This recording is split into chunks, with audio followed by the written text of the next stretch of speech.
One of the things that I've actually been thinking about still is this concept of the fear of failure and why it is so prevalent in us. And it's still a question that I actually have not reached a final thesis on it, but it's an ongoing concept. The idea that why is it that you are actually afraid of failing? What would failing at this thing actually mean? Like, what would it mean about you? What would it mean about your life? And because most of the time this fear is actually irrational, so the whatever things you think it would mean, if you actually were to zero in on that fear and come to understand it a bit better, you will realize that that fear is actually misguided. That fear is actually not a reflection of any form of reality. I mean, if you try and start, let's say, for instance, a blog and it doesn't resonate with anyone, what is the real consequence of that? And a material consequence to your life?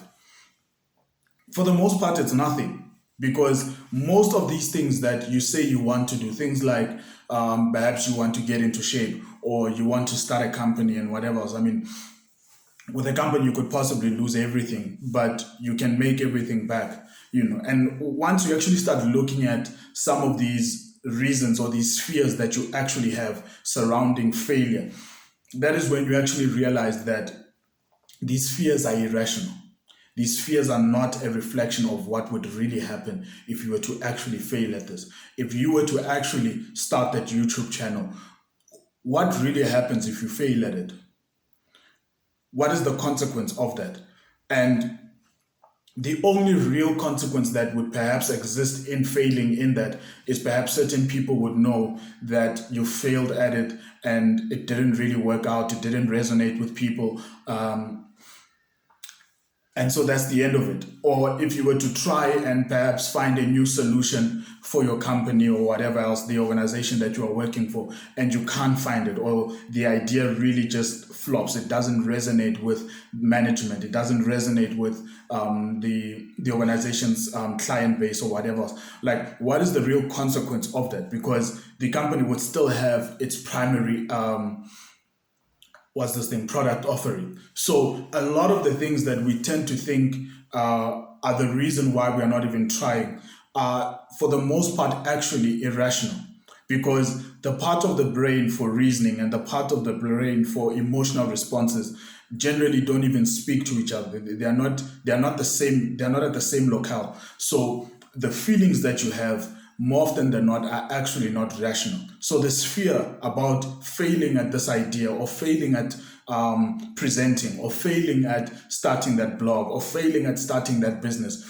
those things are actually not rational. And if you were to actually look at all of those things that you think you are afraid of, list them on a piece of paper, you will see that most of those things, probably 80, 90, even 95% of them, actually are not rational, actually are not a reflection of what might actually happen. But those are the things that generally keep us from actually even trying.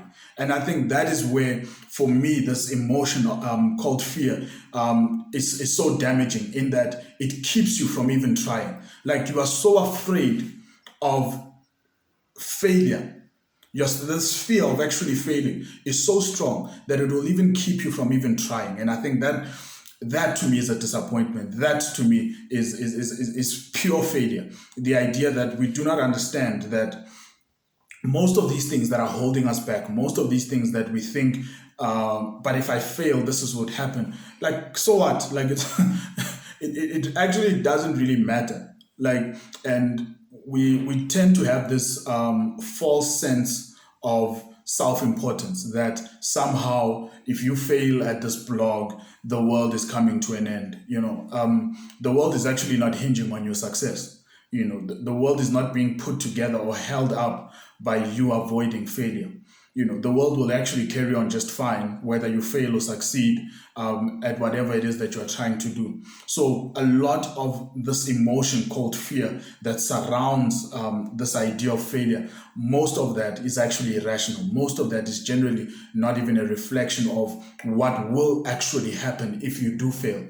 And once you can actually look at, this is what will probably happen if you were to fail at this, you realize that me failing at this is actually not that bad. Me failing at this blog, me failing at this YouTube channel, me failing at this business idea is actually not that bad. And once you can actually look at the fear of failure and realize that this thing is not rational, it's actually not that bad, now all of a sudden you can actually start trying. Now all of a sudden you can actually start writing those blog posts. Now all of a sudden you actually can start looking into these ideas, because now you've dealt with all of the things that you think might happen if you were to fail, and you realize that these things, one, are not rational, two, are not even a reflection of reality, but three, they are not that bad even if they were to happen. Like, they are not that bad. The world is not going to come to a standstill if you fail at that YouTube channel, and once you actually realize that, then the upside, like most of even trying is actually upside, because of the fact that if you try to run a marathon and you fail, you would have perhaps reached a place where you are now at a higher level of fitness. That is upside. The fact that you failed at running the marathon or completing a marathon is almost irrelevant, because now you are actually better off than where you actually started. If you were to actually start writing and perhaps you write your first book and it doesn't resonate, you are a better writer at the end of that than when you began. So the fact that you've actually failed or the book didn't resonate is almost irrelevant. The outcome becomes almost irrelevant because of all of the learned experiences and the knowledge that you've now gained from even trying, from even attempting it. So that is why, like, I've really been thinking about this idea of this fear of failure, and mostly how irrational it is, and it holds us back unnecessarily.